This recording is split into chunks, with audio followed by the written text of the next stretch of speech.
준비한 내용 어떤 소식인가요? 네. 지금 홍순애 씨를 포함을 해서요. 네. 지금 직장에 다니고 있는 여성분들에게 부탁을 한 가지 드릴까 합니다. 네. 뭐 특별한 일이 없으면은요. 지금 다니고 있는 회사에 웬만하면은 계속 다니시기를 부탁을 드리고요. 아울러서 사장님께 요청을 하나 드리겠습니다. 아, 요청까지? 네. 그런 여직원들이 퇴사하지 말도록 어떤 처우라든지 근로 조건들을 적극적으로 좀 개선해 주시기를 부탁드립니다. 아니 이제 저분이 제가 볼 때는 좀 뭔가 이제 그 필이 온 것 같아요. 왜냐면 왜요? 저번에는 이제 기자에서 어떤 평론을 하셔서 제가 평론가라고 소개를 해드렸는데 이제는 또 정치에 나가기 위해서 공약까지 지금 내걸고 있는 그런 상황이 아닌가. 그런 겁니까? 왜 갑자기 이렇게 환심을 사는 멘트를 날립니까? 예, 이 방송을 듣고 계신 여성분들이라면은 제 말이 상당히 좀 귀가 설깃한 내용이고요. 그래요. 네. 근데 단순히 이 마음을 사로잡기 위한 멘트는 아니고요. 네. 예, 대한민국이 보다 더 발전하기 위해서 네. 반드시 필요한 것은 여성들이 직장을 그만두지 않고 계속해서 그 직장에 다니는 것이 중요하다라는 그런 자료가 나왔습니다. 네. 그러니까 그렇군요. 이제 저분이 출마를 하시려고 이제 우리 박주식 기자님께서. 예. 그래요. 근데 여성이 계속해서 경력 단절 여성 요새 이슈가 많이 되고 있잖아요. 계속해서 경력 단절시키지 않고 일을 하는 거 참 중요합니다. 그리고 저한테도 부탁을 하셨는데 저도 그러고 싶거든요. 하지만 실질적으로 이제 현실적으로 결혼을 하고 아이를 낳게 되면 그만둬야 되나 이렇게 생각할 수밖에 없는 게 현실이거든요. 뭔가 대안이 나왔나 봐요. 네, 그래서 제가 처음에 부탁을 드렸던 게 네. 이 기업의 사장님들의 적극적인 행동과 사고의 전환이 필요합니다. 여성들한테 보다 적극적이고 아주 과감한 정책이 필요합니다. 네네. 우리나라 알다시피 취업률 두고 얘기할 때요. 여성들은 상당히 좀 묘한 이 사이클을 그립니다. 20대, 30대 취업률이나 고용률을 보면은 선진국을 훨씬 능가합니다. 상당히 높은 수준에서 30%, 40% 유지하다가 30대 후반에서 40대 초반으로 가면은 산에서 골짜기로 뚝 떨어집니다. 네. 그래프가 뚝 떨어져서 절반 이하로 떨어지는 모습을 보이는데 그 원인이 당연히 육아 출산 때문입니다. 그렇죠. 예. 박근혜 정부가 고용률 70% 목표를 계속해서 아까 처음에 앵커멘트가 이런 게 있었죠. 목표를 달성하기 위해서 중간중간에 그런 걸 점검하는 게 중요한데 70%라는 대고지를 가기 위해서는 중간중간에 점검할 부분들이 많이 있는데 이런 여성 취업률, 고용률 상당히 중요한 부분이 아닐 수가 없고요. 특히 여성의 일자리 문제, 단순히 고용의 어떤 숫자뿐만 아니고 질을 높이기 위해서는 경력 단절 여성들, 지금 집에 계신 분들을 다시 사회로 끌어들이는 것도 중요하지만은 지금 직장에 다니는 분들을 직장에서 떠나지 않고 계속해서 다니게 하는 것이 중요하다라고 바로 얼마 전에 현대경제연구원이 자료를 발표했습니다. 네, 그렇군요. 요즘 이제 경력 단절 여성분들이 이제 문제입니다. 큰 문제로. 경단녀라고 네, 경단녀, 하죠. 줄여서 경단녀라고 하는데, 네. 육아 때문에 이제 일을 좀 쉬셨다가 다시 일을 찾을 때 이제 아무래도 이제 그 업무 경력이 좀 뒤처지게 느껴지고 회사에서 볼 때 저희 사촌 누님 같은 경우도 이제 이번에 우리 조카가 좀 많이 자라서 이제 다시 들어가시려고 하는데 시작하려고. 소위, 예, 네. 소위 말하는 예전에 그 큰 회사 다녔던 때랑 달리 하향 지원을 하시더라고요. 예. 현실적으로. 그렇게 될 수밖에 없는 건가요? 네. 이 남자들하고 좀 비교를 해보겠습니다. 물론 이 대학교 다니다가 복학을 군대 갔다서 복학을 낸 경우에면은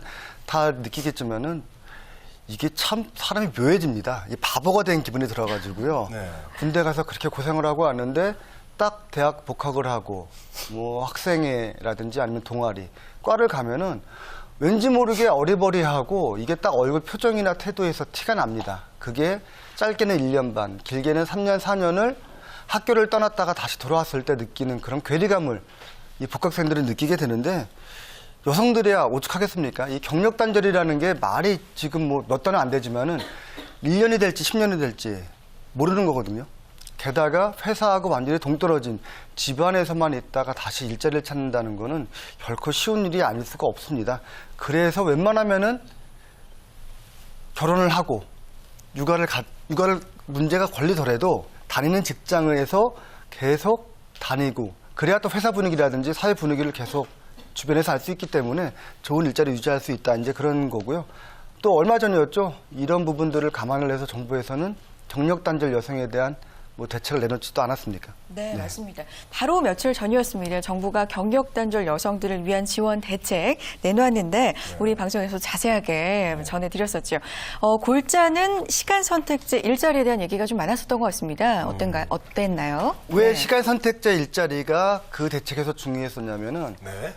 이 작년, 올해 초만 해도 시간 선택자 일자리 얘기할 때 개념이 하루에 3시간, 4시간만 일한다라는 거에 초점이 맞춰졌는데, 근데 문제는 집에 계시던 분이 갑자기 뜬금없이 나와서 나는 하루에 3시간, 4시간 일을 하겠다는 게 아니고 네. 하루에 하루 종일 전일제로 일하던 여성이 나는 가정 문제 때문에, 아까 얘기 들었던 가정 문제라는 거는 출산과 육아 문제 때문에 하루 종일 일할 수가 없습니다.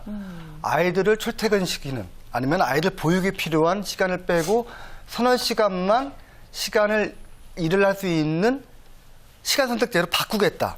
이런 그 시간 선택제 전환형 일자리를 이제 상당히 많이 강조를 한 건데요. 네. 그러다 보니까 여러 가지 문제들이 있었습니다.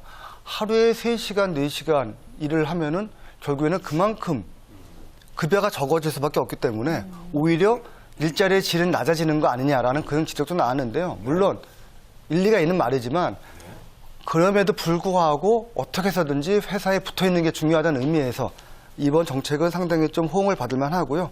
그리고 또 거기에 아울러서 아빠들의 지원 문제가 있었습니다. 네. 이제 육아는요, 여성들의 문제가 아닙니다. 네, 아빠들도 적극적으로 지원을 해야 되고. 같이 해야죠. 예. 네. 이거 저희 담당 PD가 상당히 좋아하는 거죠. 근데 개그를 하면은 이 발개그를 또 하나 해야 되겠는데요. 예전에 이 여자들이 공부하고 일한다고 집에서 나가면은 손은 누가 키우냐, 이제 그런 개그가 있었습니다. 예. 좀 된 게 근데. 예. 네. 예, 좀 많이 된 개그죠. 예. 손은 누가 키워? 그거 말씀하시는 거죠? 예, 그거였습니다. 예. 근데 손은 꼭 여자만 키울 필요 없고요.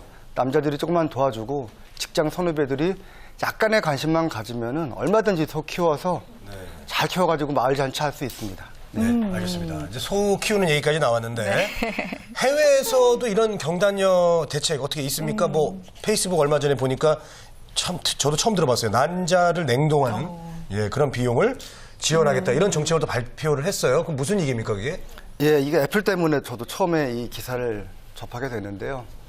이 정자를 보관하는 정자 보관에 대한 거는 이미 알고 있는데 이 난자 냉동 과연 이게 왜 필요한가? 근데 제 집사람도 포함을 해서 이 임신이나 출산 육아를 가급적이면은 좀 나이가 어릴 때 진행을 하고 싶어하는 그런 욕구가 있습니다. 그게 왜냐면은 아무래도 좀 건강했을 때 이제 하는 게 상당히 중요하다.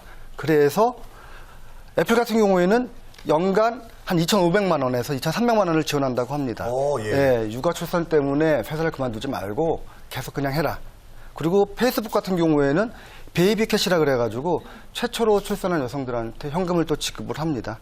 예, 냉동 난자에 대해서는 우리나라는 물론이고 해외에서도 의학적으로 도덕적으로 문제가 많이 있습니다. 근데 우리가 알고 있는 그런 글로벌 굵직한 기업들도 이렇게 육아 출산에 신경 쓰는 만큼 지금 다니고 있는 여성분들의 직장을 유지하는데 많은 또 지원을 하는 게 결국에는 국가 경쟁력을 높이고 국가의 부를 높이는 아마 원동력이 되지 않나라는 생각은 다 같은 것 같습니다. 네, 알겠습니다. 알겠습니다. 뉴스앤이슈 오늘 첫 번째 소식으로 여성들의 일자리, 특히나 시간 선택제 일자리에 대해서 자세하게 알아봤습니다. 아직은 좀 아르바이트가 아닌가라는 인식도 있지만 일자리 개수뿐만 아니라 질적인 부분도 많이 개선이 돼서 경력 단절 여성들에게 현실적인 좀 대안이 됐으면 하는 바람입니다. 한국경제TV의 박준식 기자와 함께했습니다. 고맙습니다. 고맙습니다.